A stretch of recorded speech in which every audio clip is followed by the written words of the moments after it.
రాత్రి నుంచి కామారెడ్డి జిల్లాలో కొంచెం ఎడతెరపు లేకుండా ఇవాళ మార్నింగ్ వరకు కుండపోత వర్షం పడింది.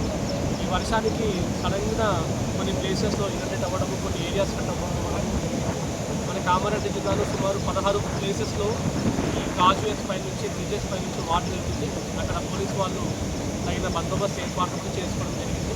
అక్కడ బ్యారికేడ్ పెట్టి ఎవరు కూడా వాగ్ కానీ వరద నీరు దాటకుండా చూసుకుంటున్నాం.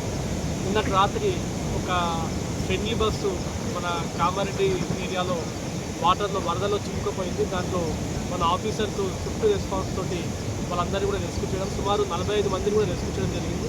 ఇదే కాకుండా కొన్ని ఇళ్లలో కూడా మనకు వాటర్ లోపలికి వెళ్ళిపోవడము, వాళ్ళందరూ కూడా సేఫ్ ప్లేస్ కూడా నైట్ అంతా మన పోలీస్ ఆఫీసర్స్ కష్టపడి వాళ్ళందరూ కూడా షిఫ్ట్ చేయడం జరిగింది. సో వాళ్ళందరూ కూడా డీజీ గారి తరఫున, నా తరఫున కూడా ప్రత్యేకంగా అభినందిస్తున్నాను.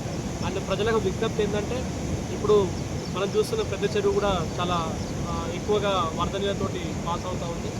ఇక్కడ కూడా ఈ వరద దాటిన ప్లేస్లలో పోయి ఫోటోలు దిగడం లాంటివి చేయకూడదు.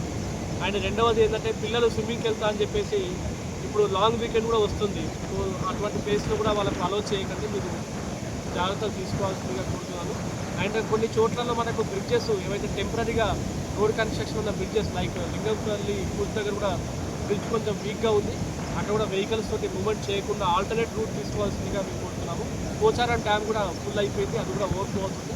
సో దానికి సంబంధించి కూడా పర్యాటకులకి అన్ని జాగ్రత్తలు తీసుకొని అక్కడ పోయి ఫోటోలు దిగే రీల్స్ చేసే ఉద్దేశంతో ఏమన్నా ప్రమాదశాత్తు మళ్ళీ మరణిస్తే చాలామందికి లాస్ అవుతుంది. కాబట్టి అది కూడా జాగ్రత్తలు తీసుకోవాల్సిందిగా కోరుతున్నాను. Thank you.